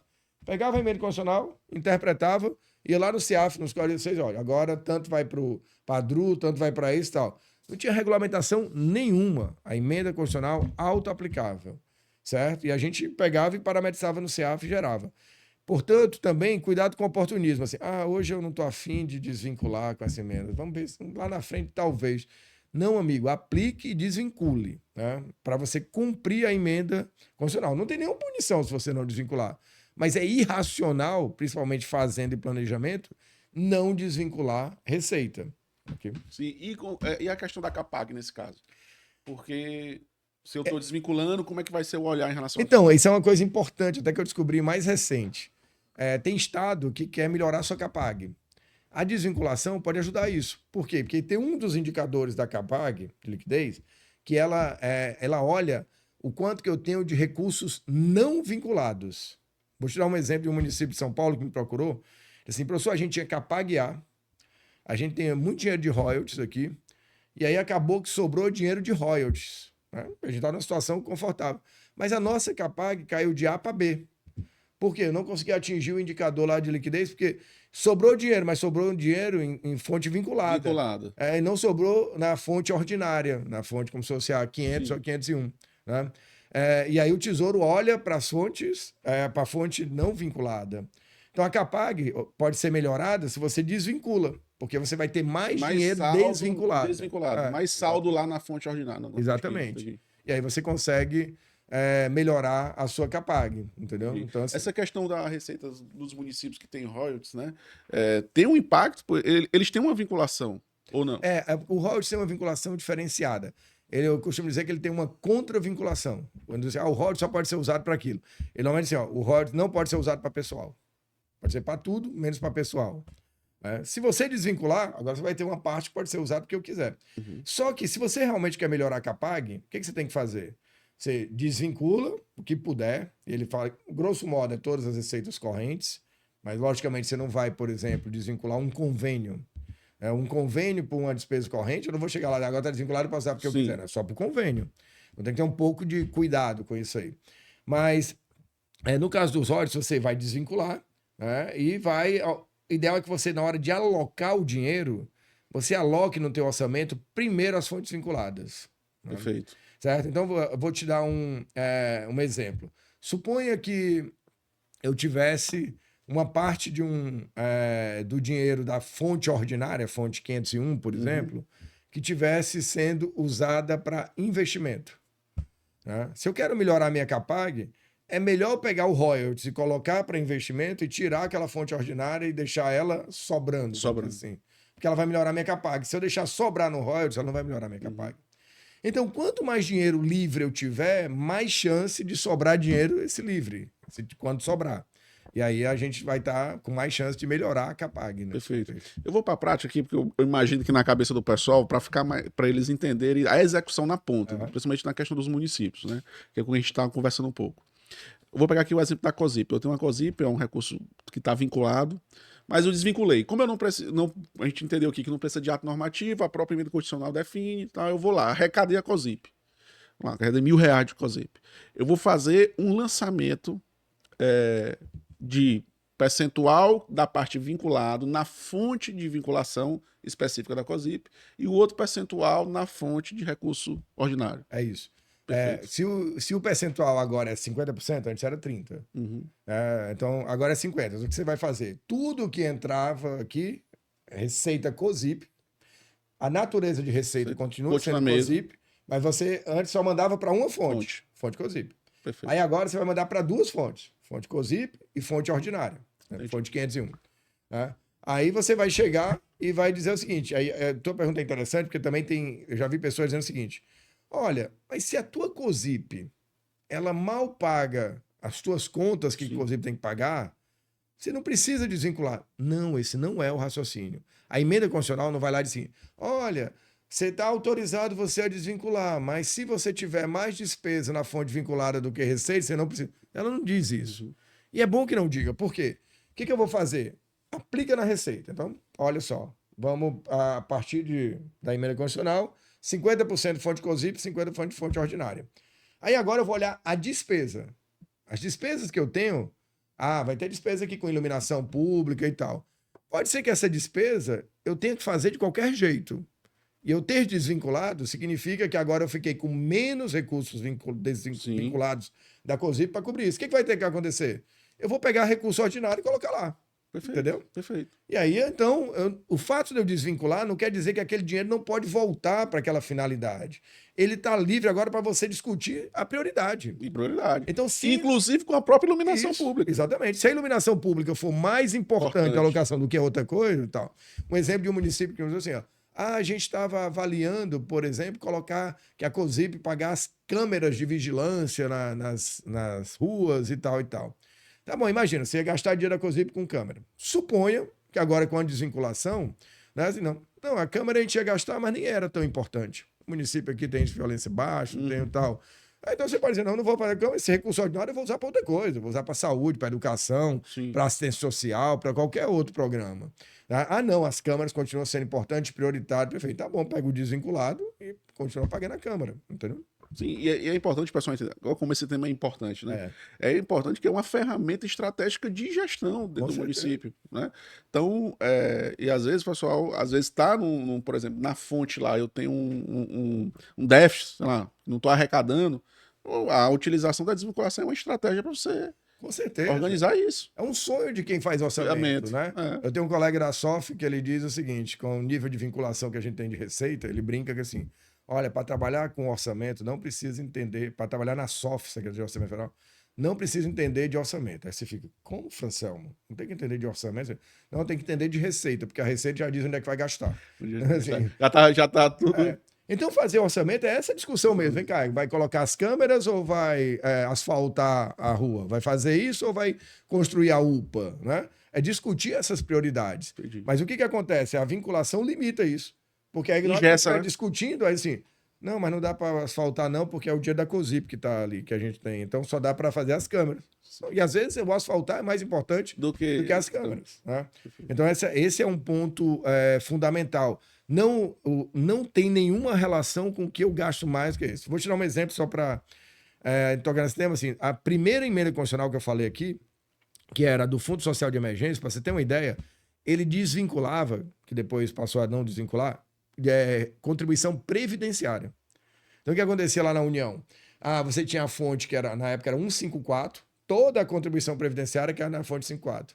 Aí a gente pegava e tirava 20%, tirava no sentido, desvinculava 20%. Mas essa fonte 154 já não era suficiente para pagar os benefícios previdenciários. Então, normalmente, a gente diz assim, vou desvincular, mas essa desvinculação não vai ter um impacto fiscal para mim. Mas eu desvinculo. O que fazia? O orçamento da Previdência era custeado com fonte 154 e com a antiga fonte 100. Sim. Entendeu? Por quê? Eu não vou deixar de pagar benefício previdenciário porque não tem. Você vai estar pagando só por duas fontes. Exatamente. Entendi. Mas eu desvinculo. Por exemplo, vai que eu estou numa situação do município em que eu tenho o COSIP, e a COSIP hoje é usada tudo para iluminação pública. Mas vai que eu tenho um boom de receita da COSIP e ela amplia a receita e aí sobra aqui. Opa, então eu vou poder usar para outra coisa. Aquilo lá. Agora eu não posso ficar oportunista. Enquanto ela está igual, eu não desvinculo. Agora passou, agora eu quero desvincular. Sim. Isso é oportunismo fiscal, vamos dizer, oportunismo de interpretação da emenda constitucional. Certo? Então, aplica a emenda, como diz lá no Ceará, até o talo, meu amigo. O que puder desvincular, você desvincula. Né? É bem verdade que no município, parte de impostos, fica quase nada, porque praticamente é saúde e educação. Não é? Mas você vai ter taxas, por exemplo. Sim. Você vai ter fundos. Tem um fundo X. Aquele fundo municipal. Tantos por cento dessa receita vai tudo para o fundo. 50% agora desvincula. Mas a despesa do fundo é maior do que isso. Tá bom, então vou colocar a fonte ordinária. Perfeito. Entendeu? Pessoal, e dica valiosa, viu? É um tema importante. Dê uma pesquisada, dê uma lida, que a gente viu aqui que é uma ferramenta de gestão, de organizar ali o orçamento. Eu vou pedir para mim aqui, professor, eu vou lhe pedir licença um minutinho para a equipe colocar aqui, para poder... coloca aqui na TV para a gente falar sobre a Auriza. Eu estou até vestido de Auriza hoje, pessoal. Já vou pedir para vocês seguirem a gente nas redes sociais, a Auriza, @Auriza Oficial no Instagram. A Auriza, pessoal, é um hub de conhecimento voltado para o setor público.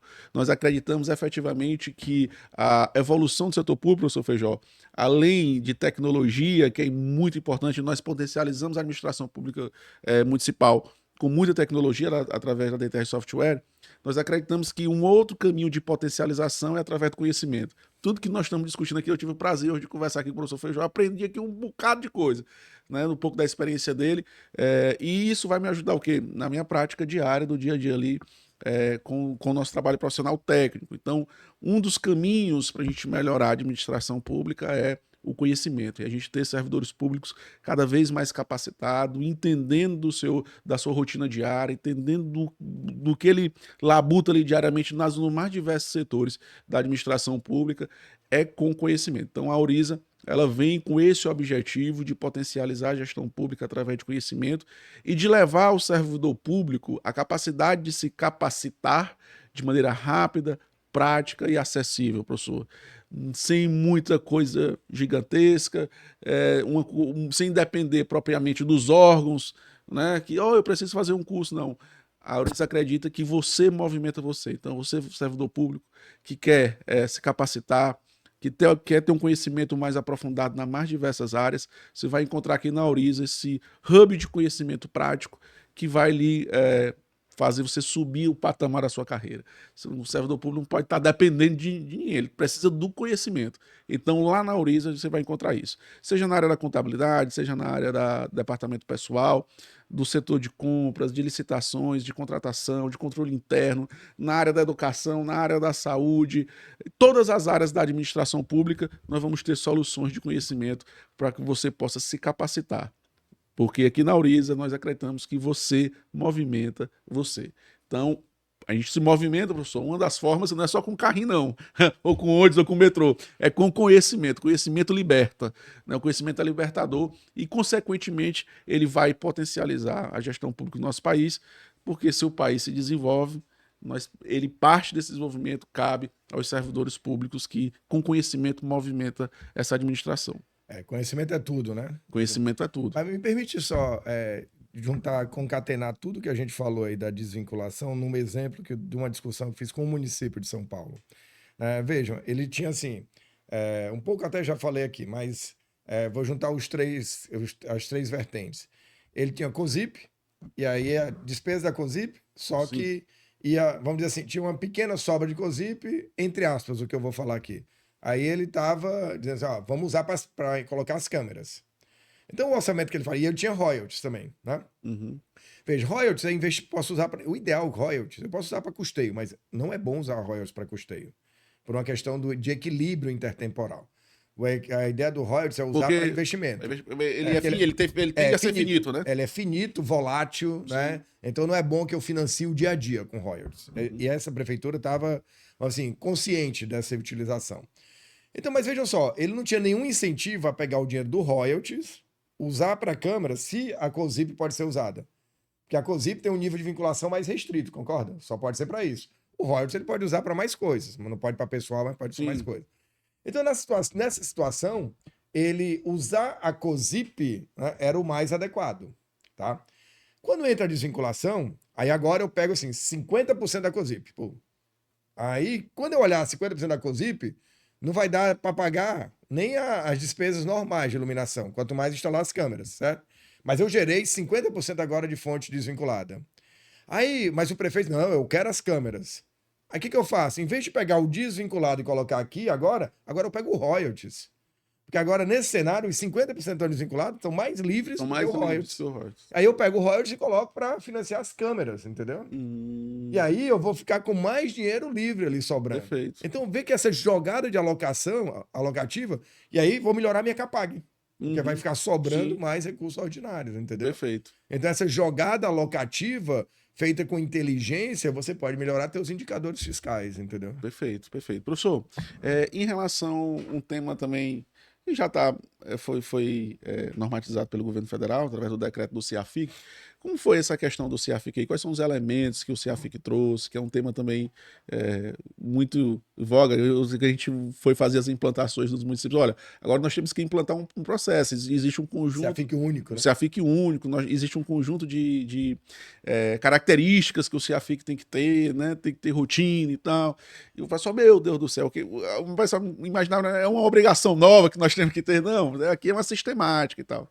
Então, como é que esses elementos do CIAFIC, qual é a lógica dele, por que ele foi pensado? Essa é uma excelente pergunta, porque eu sempre falo assim, também o pessoal deu uma floreada, achando que era uma coisa de outro mundo, assim. Vamos simplificar esse negócio. Primeiro, o termo CIAFIC, ele aparece em 2009 na Lei Complementar 131, né? Que é a lei dos portais de transparência.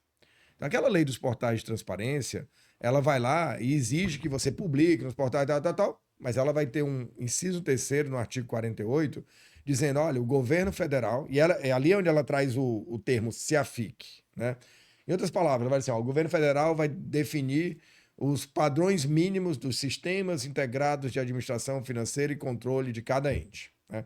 os padrões mínimos de tecnologia. Então, naquela época, eu estava lá na contabilidade, estava eu e a Selene escreveu a LRF, e a gente construiu o decreto, o primeiro decreto que regulamentou-se a FIC.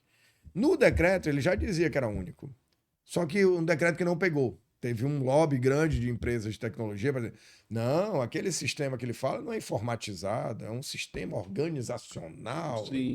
tal, blá, blá, blá.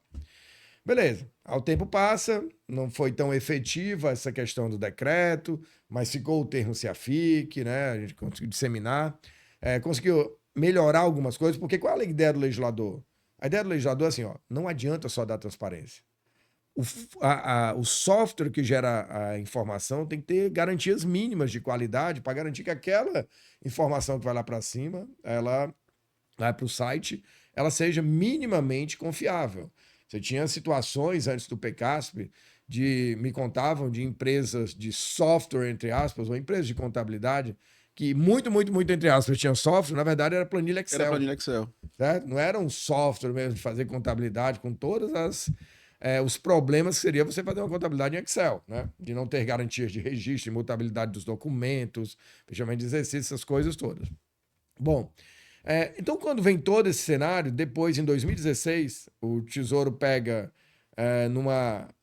vamos dizer assim, uma carona numa lei complementar e altera a LRF, e aquela história de sistema único, ele vai lá e inclui lá no 48, um parágrafo 6. Então assim, olha, o sistema tem que ser único e para todos os poderes da entidade, e o poder executivo é que vai tratar disso, né? Parece uma coisa de outro mundo, não é? É o que a União faz há 30 anos. Desde 88, o CIAF é para todos os poderes. Quem que criou o CIAF, quem que paga a conta do CIAF é o Tesouro Nacional, Poder Executivo. E aqui entra um ponto que, às vezes, até a CNM chegou assim, temos que pensar na rotina contábil, porque agora, se o CIAFIC é único, é contratado pelo Executivo, então a Câmara vai ter que ressarcir o Executivo. Isso é uma besterol danado. Gente, você aqui implanta esse sistema, o sistema da Fiorilli, que é o sistema da DTR, né? Um órgão a mais não é custo para o sistema. Não é custo. É marginal isso aí, só estou colocando um órgão para dentro. Sim. Né? Se a prefeitura amanhã criar mais uma entidade, você não vai dizer, estou cobrando mais porque você está criando um órgão aqui, certo? Então, estrategicamente, o que o prefeito tem que fazer? É o contrário, é dizer assim, Câmara, o sistema, a lei, a LRF está dizendo que o sistema é nosso, assim, você vem, você não precisa pagar nada. Né? Quando você disser não precisa pagar nada, você já quebrou um ponto de resistência do cara. Porque se esse presidente da Câmara, ou o representante da Câmara, disser assim, não quero vir, não, a gente vai ter um próprio. Ele vai dizer, estou te dando o meu de graça. E você vai pagar X mil no outro? Sim. Como é que você justifica isso para a sociedade? Como é que você justifica cidadão de utilização do dinheiro público, né? Então, eu costumo dizer que a lógica do CIAFIC único é uma lógica de eficiência e eficácia na alocação de recursos, de utilização de recursos. Se você fosse dono de uma empresa que tivesse várias filiais espalhadas pelo país, ou mesmo aqui na região, você não ia ter 2, 3 softwares de contabilidade para depois consolidar, integrar e tudo. Unificando tudo. Então, por que o município vai ter um software no RPPS, um outro software na Câmara, um outro software não sei aonde, um software na Prefeitura? Na hora de você consolidar, isso vai dar certo. E eu vivenciei isso na prática. Niterói tinha um software na Câmara, um software na Prefeitura. O que acontecia? O REREL era publicado sem informação da Câmara. Por quê? Porque eles não conversavam. E aí você tinha que redigitar a informação. Tudo isso é custo, tudo isso é tempo. Né? Trabalho. E me marcou uns 20 anos atrás, quando estava lá na implantação do PCAS, fazendo palestras e tudo, fui fazer uma palestra em Santa Catarina, e fui numa van com um rapaz que era dono de um sistema de informática. E ele contando lá naquela época, assim, professor, aqui ó, a gente tem a prefeitura e a Câmara é outro software. Eu tenho que deixar uma pessoa dedicada a pegar as informações da Câmara, porque ele não se conversa, o software, para redigitar aquilo. Frase dele, olha, professor, eu dava licença de graça para a Câmara só para eu não ter essa pessoa lá, porque ela é custo para mim. É custo. Concorda? Então eu vou tirar um custo e uma Câmara entrando no sistema não é custo zero, praticamente, entendeu? Ou seja, a gente está falando de eficiência nessa coisa. Então não estamos falando nada de outro mundo. Né? E o executivo contratar e pegar também tem outra balela. Mas eu tenho autonomia dos poderes. Gente, o CIAF é usado no nível federal por todos os poderes, todos os tribunais, STF, é utilizado pelo Tribunal de Contas, é utilizado pela Câmara, Senado. Nunca se alegou que tem independência de poderes. Software, usar o mesmo software não tem impacto em independência de poderes. Né? Eu não vou poder, eu, executivo, assim, então agora o software é meu, não vou te dar dinheiro. Não, vou... não é o software que vai te dar a dependência e a independência de poderes. Eu costumo, inclusive, dizer o seguinte, o que tira mais independência dos poderes? Orçamento. Por quê? Porque se a Câmara pode até ter o dinheiro, ter o direito ao duodécimo, se ela não tiver orçamento, ela não pode gastar. Perfeito. Então, se não aprovar a lei orçamentária, nem o Executivo, nem a Câmara pode gastar. Não é o CIAFIC. Não é o CIAFIC, não é o sistema que vai definir isso. Que vai impedir isso, né? Então, esse é o primeiro ponto. Não transformar isso num grande problema. O que é o CIAFIC? É o teu sistema de contabilidade. Todo mundo tem. Uhum. É só da eficiência. Agora, todo mundo vai utilizar o mesmo sistema, né? Então, quando a prefeitura for contratar, ela vai isso. Inclusive, em termos de contratação, costumo, quando estou fazendo essa aula também, chamar a atenção para dizer o seguinte, me contam contadores de que o prefeito vai lá e diz assim, não, decidiu contratar o sistema tal e nem ouviu a contabilidade. Então, como é que você contrata um sistema de contabilidade e não pede um parecer para os teus contadores, para a tua área de contabilidade? Eu até falo nas aulas para os órgãos de controle que isso era um ponto de verificação. Se eu tivesse do lado do controle, eu diria, olha, a resolução no tribunal diz assim, toda contratação de software tem que ter o parecer da área de contabilidade, para poder dizer se software atende os nossos requisitos e tal. Né? Uhum. Então, o CIAFIC é a busca de um bom sistema de contabilidade. O que vai acontecer no médio prazo? Que já está acontecendo, né? Eu tinha até perguntado para o Fiorilli ontem, assim, o que aconteceu em São Paulo, o que eu já imaginava. Empresas que não têm bons sistemas, desculpa, vai morrer. Uhum. Vão ficar os bons. Mas isso é a sobrevivência mesmo de mercado. Sim, de mercado. E é bom que fique só os bons mesmo. Uhum. Porque eu não tenho espaço para deixar a contabilidade com sistemas ruins. Né? Então não é à toa que vocês aqui estão cada vez mais dominando o mercado. Vocês têm um bom software, então conquistando aí o mercado pela eficiência, né? do software. Certo? Então o CIAFIC é basicamente isso. E ele é o que eu chamo de TOC. Tesouro, Orçamento e Contabilidade. Esse é o núcleo central. Por exemplo, o sistema de vocês tem mais do que isso. Sim. Tem N módulos lá, né? Que folha de pagamento. Folha de pagamento, arrecadação tributária, licitações, tal. Então, o sistema de vocês já tem o CIAFIC, vamos dizer assim, que seria o núcleo central, e o que a gente chama de sistemas estruturantes. Que no caso de vocês não são sistemas, são módulos. Uhum. Né? Esses módulos que geram informações para a contabilidade. É muito comum nessa coisa para município. Mas quando você vai para a União, é o CIAF e a gente tem efetivamente outros sistemas estruturantes. Um sistema da folha, sistema de controle da arrecadação, por exemplo, o CIGRU, os sistemas da Receita Federal, um sistema de patrimônio. Por quê? Porque cada um tem um dono, um gestor, Sim, um gestor. que se integra com o CIAF. E o gestor do CIAF federal é o Tesouro. Mas para vocês terem uma ideia, até a elaboração do orçamento na União é um outro sistema. Que é na SOF, que é o CIOP, que integra com o CIAF, certo? Portanto, na essência, é isso, o CIAFIC, né? E aí, ser único é uma questão de eficácia. Sim. A prefeitura contratar também é uma questão de eficiência e não tira a autonomia de poderes. E aí eu sempre digo o seguinte, quando você vai licitar esses sistemas, até na minha aula tem um outro curso também, só de CIAFIC, um curso em AD. Eu tenho alguns requisitos básicos do CIAFIC. Eu sempre digo, por exemplo, a contabilidade tem que estar na mão do contador. Ou seja, essa história, eu costumo dizer que às vezes não tem mocinho bandido nessa história, e você tem muita experiência com isso. Às vezes eu converso com o pessoal os contadores, assim, aí quando tem um erro na contabilidade, é por causa do software. Amigo, é você que vai assinar o balanço, então é você que tem que parametrizar, você tem que entender. Imagina eu lá como contador geral, dei um erro no balanço, porque tinha uma parametrização errada. A culpa é do SERPRO. A culpa não é do SERPRO. Eu que tenho que parametrizar dizendo onde está essa linha, vai para cá e tal. A gente é que monta no governo federal o balanço a partir das estruturas das contas, monta as equações contábeis. A empresa de software me dá o apoio ali. Perfeito. Né?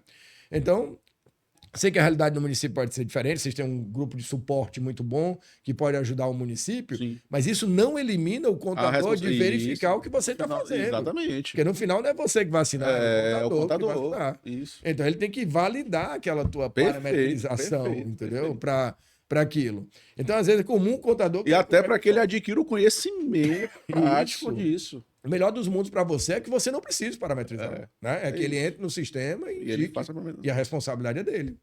Que será sempre dele. Que será sempre dele, exatamente. Ele não vai poder chegar e dizer assim, o tribunal chegou e diz, teu balanço está ruim, a culpa é do Herbert. Não, meu amigo, você assinou o balanço, é responsável por aquilo. Né? Analisou. Então, eu costumo dizer que um dos requisitos é a contabilidade tem que estar na mão do contador. Outro requisito, imutabilidade dos documentos. Eu não posso alterar um documento contábil, eu tenho que estornar, deixar a rastreabilidade daquilo. E aí, não é que me contaram, quer dizer, é que me contaram, mas numa situação bem específica, em que uma grande amiga, contadora de município, chegou lá na contabilidade, tinha um funcionário lá assim, final do exercício, o que você está fazendo? Não, estou ajustando aqui as demonstrações para atender o tribunal. Ele estava na tela, aberto com a demonstração, alterando direto, sem fazer lançamento contábil. Isso não é sistema de contabilidade, meu amigo. Pelo amor de Deus, né? Assim, você tem que fazer um débito e crédito para refletir na demonstração. É igual... Não exclui empenho, pessoal. Lançou, existe o lançamento contábil de estorno. Então, esse, na verdade, é o grande mérito da contabilidade, né? Um dos grandes méritos. Assim, nada deve se apagar. Exatamente. Você vai deixando rastro. Eu brinco, Herbert, que eu tenho uma coisa que eu tentei apagar da minha imagem, que macula a minha imagem, né? Que quando eu trabalhava na conciliação bancária, no Tesouro, aí eu chegava de manhã, tinha que fazer a conciliação do dia anterior. Aí eu tinha que fazer uma nota de lançamento. O pessoal lá no CIAF chama de nota de lambança também. Né? Que aí você faz algumas lambanças com o evento contábil lá, eu fazia. Então eu cheguei lá e conversando com uma amiga aqui, 8 horas da manhã e tudo. Aí você tem condições de pegar a anterior como cópia, né? Aí eu peguei como cópia e tudo. Aí não reparei que a data eu tinha que ter alterado. Eu fiz com a data de hoje. Aí quando eu fui olhar a conciliação, eu digo, caramba, era para ter feito com a data de ontem. Puxa vida. Peraí, eu tenho que estornar essa. Pego como cópia, tenho que estornar. Aí eu alterei a data. Aí eu estornei com a data de ontem. Ou seja, eu fiz a primeira errada, estornei errada. Aí tive que estornar as duas para fazer a certa. 5. Nessa hora aí a gente para, vai tomar um cafezinho, uma água. Vamos lá agora começar de novo.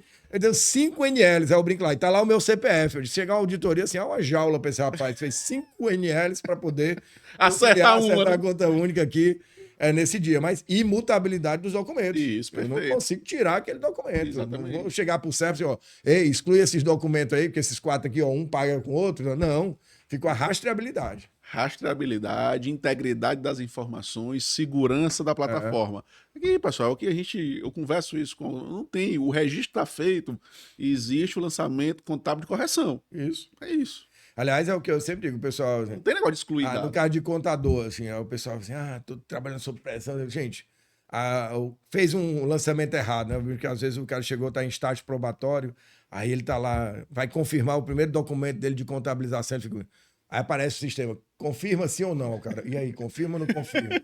Aí chega o cara com mais experiência, assim, confirma. Se não tiver errado, a gente estorna, né? Nada que um outro documento não possa estornar. É isso.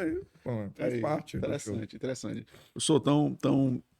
O tempo tá... A conversa tão boa que eu nem vi o tempo passar. O pessoal falou, rapaz, vai ficar... Mas se deixar aqui, eu converso com ele até amanhã, né? Todo dia que a gente tem essa oportunidade de conversar com o tema da contabilidade, questão fiscal, finanças tão bom. Eu vou... Mas antes de terminar, vou fazer mais uma colocação pra gente... E aguentem o tempo aí, pessoal. Aguenta o tempo, viu? Já tá aqui, ninguém vai morrer, não. Questão da... Voltando aqui para finanças públicas, eu me lembrei de uma questão... que inclusive nós discutimos ontem, você discutiu ontem no curso, questão da ordem de pagamento, do fluxo de pagamento, ordem cronológica dos pagamentos, né? Existe aquela questão se a ordem cronológica é do ente todo, nós vamos controlar por órgão. De maneira clara, isso como é que funciona efetivamente pela legislação? Porque você tem, de um lado, a lei de responsabilidade, de outro lado, você tem a lei das licitações também. Então, qual é o caminho certo e efetivo dessa ordem cronológica de pagamento? Essa é uma boa pergunta, porque, por exemplo, eu fui catequizado no Tesouro Nacional com uma execução completamente centralizada, né? Então, tem algumas coisas, quando eu falo no ambiente de município, o pessoal fica... Duas coisas, eles ficam, assim, eu noto na plateia, ficar assustados, né? Quando eu digo assim, olha, a tesouraria no Tesouro Nacional não paga nada. Como que a tesouraria não paga nada? A gente dá a mesada para os órgãos, que repassam para as suas UGs, as UGs emitem as OBs e a OB vai para o banco. Eu não fico lá ticando, essa OB vai, essa OB não vai, essa aqui vai, tudo. Não. Uma vez que eu te dei financeiro, eu disse que você podia sacar, emite e vai. Se eu te dei financeiro é porque está dentro de uma programação financeira. Isso é o que a gente chama de uma tesouraria estratégica, uma tesouraria que não é pagadoria. Então, muitos municípios têm tesouraria e, às vezes, estados que são pagadorias. Eu acabei de vir aqui muito feliz quando eu vim para cá, não só de chegar aqui, mas de ter saído de Curitiba e ver como o estado do Paraná tem a Karen, que é a tesoureira, e mais substituto dela, eles estão trabalhando a questão de conta única, de modernizar a tesouraria. Eles pegaram o meu livro lá e disseram, não, a gente quer caminhar para uma tesouraria estratégica, a gente quer sair de pagadoria. E ela falando para mim assim, professor, mas é tão difícil até convencer aqui dentro os meus... Não, eles acham que a gente tem que ficar ticando e pagando. Não, isso não é um papel de um tesouro estratégico. Né? Eles usaram essa palavra como um grande marketing e acho que é legal. Então, a lei diz, primeiro ponto, eu posso pagar descentralizado, eu posso pagar centralizado. Mas a interpretação que muitos fazem da lei de licitações, para mim, é errônea. Ela fala lá no artigo que trata da ordem cronológica, de que, em outras palavras, assim, ó, tem a cronologia de pagamento de acordo com a administração. Aí depois tem um artigo que diz que a administração é o órgão, a entidade que representa o ente ali, vamos dizer assim. Então, em nenhum momento ela diz que a ordem cronológica tem que ser no nível de ente. E para mim faz todo sentido. Né? Então, imagina, o governo federal tem 14 mil unidades gestoras. Aí, você está no batalhão de engenharia do Exército, o outro está lá na Anatel, vamos pegar tudo aqui no Maranhão. Né? Aqui tem uma agência da Anatel, tem IBAMA, tem agência da Receita Federal e tudo. Aí eu tenho que agora, tu tá tá contratando fornecedor e fazendo, inclusive com recursos.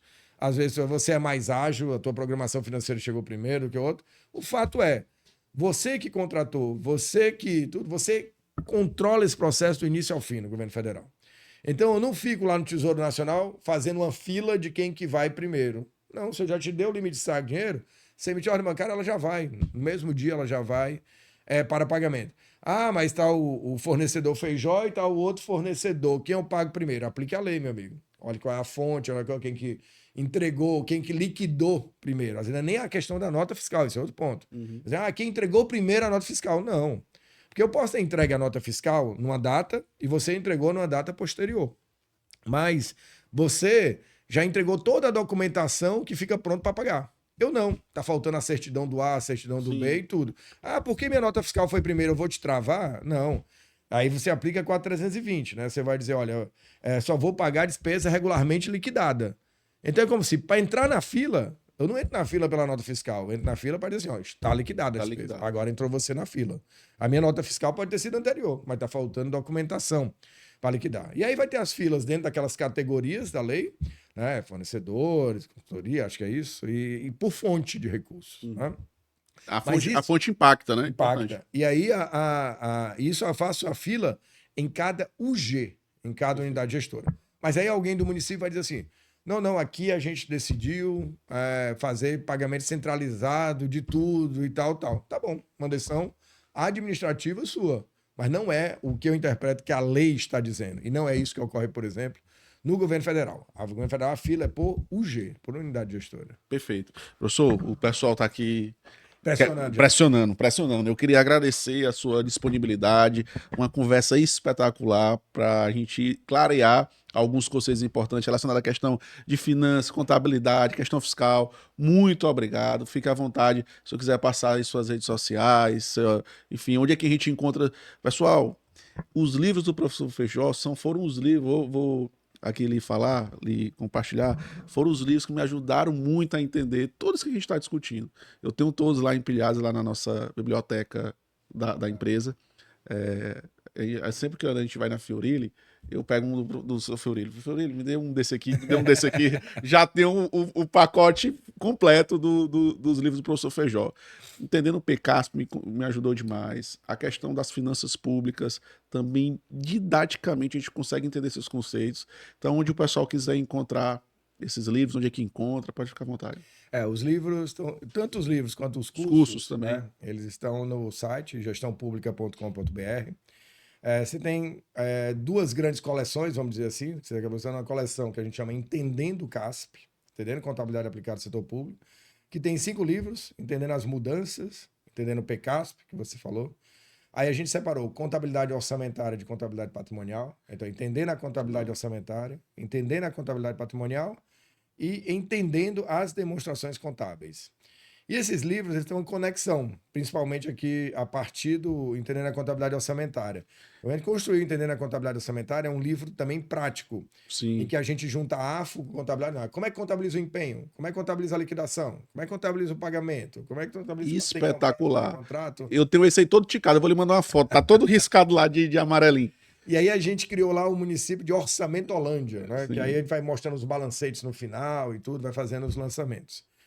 E aí no de contabilidade patrimonial, a gente estrategicamente criou o município de Patrimonialópolis, também, que vai mostrando os lançamentos patrimoniais. Tem, acho que juntos tem mais de 100 atos e fatos que a gente contabiliza lá, né? Aí o de demonstrações contábeis, ele traz todo o conceito de demonstrações contábeis e faz a consolidação de Patrimonialópolis com Orçamento Holândia, né? E gera então as demonstrações consolidadas ali para mostrar o processo de consolidação também. Alguns desses livros têm a parte do caderno de slides, com exercícios também, com resumos, disso aí. Então, essa é a coleção Entendendo o CASP. Aí tem uma outra coleção que é essa de gestão de finanças públicas, que era um único livro até 2022, que tinha um mapinha do Brasil, era volume único. Aí eu brinco que ele deu cria. Deu cria, nasceram 3 Três livros, né? livros. Então, aí a gente tem um que é gestão orçamentária, outro que é gestão fiscal e outro gestão financeira, né? O gestão orçamentária foi o que mais absorveu da primeira edição. Então, a gente tinha pegado orçamentário. Mas o de gestão fiscal e o de gestão financeira foram coisas completamente novas. E eu costumo dizer, modéstia à parte, que ninguém vai encontrar um livro de gestão de tesouraria, de gestão financeira, com a abordagem que a gente tem, com o conteúdo que tem. São 500 Páginas, é páginas, com grande. experiência internacional, experiência do Tesouro Nacional. E coisas que a gente viveu e Sim. também na parte municipal. A última parte do livro, eu costumo dizer que é assim: você chegou na prefeitura, quer modernizar a tesouraria? Lá tem várias, vamos chamar assim, dicas, né? Ou várias diretrizes para você levar para aquilo. Então, eu diria que essas são as duas coleções. Mas tem o livro Entendendo o CIAF, tem Entendendo Resultados Fiscais, então são 14 livros lá no site. E tem cursos, em EAD tem curso Entendendo CIAF, tem a parte de CIAFIC, tem um curso só de fonte de recursos também, Esse eu tem fiz. outro de PCAS, Fiz o do anexo de meta fiscal também, que anexo já de métodos tá. fiscais, tem esse aí. E todo mês eu estou lançando, inclusive, com o apoio do Fiorilli, né? Uhum. A Fiorilli apoia os cursos nossos lá. Então, esses são 5 ou 6 cursos em EAD que já estão lá. E às vezes eu lanço também cursos em que. E o EAD também tem uma coisa: é EAD, que eu chamo de híbrido, porque você pode marcar um tira-dúvidas comigo. Perfeito. Então, assim, fez o curso, marca um horário lá com o pessoal, a gente entra online Sim. e debate aquele assunto e tal, né? Show de bola, tá? Então é gestãopublica.com.br, pessoal. .com.br. Vocês encontram todo esse material lá e, pessoal, vale muito a pena porque eu sou usuário daquele conteúdo e me ajudou muito a compreender todos esses conceitos. Então, vão lá, gestãopublica.com.br. Professor, quer deixar Instagram, rede social? Paulo Feijó, basta Paulo procurar Paulo Feijó lá no Feijó. Instagram No também, Instagram que é lá Paulo também Feijó. tem os dados também do site da gestão pública. Então, Paulo Feijó lá no Instagram. Então, pessoal, professor, muito obrigado pela disponibilidade. Espero que você tenha gostado aqui Excelente. do Bate-papo. nosso Maranhão, do nosso evento, do nosso bate-papo. Deixar mais tempo eu perco o voo, né? Pessoal, acompanhe a gente nas redes sociais, @ADTR Software. Nós estamos com e no YouTube, no nosso canal ADTR Play. E segue aí também a Oriza lá no Instagram, Oriza Oficial lá no Instagram. Então lá também tem todas as informações do nosso hub de conhecimento prático. Muito obrigado a todos. Dá um joinha aí nesse conteúdo e até o próximo encontro.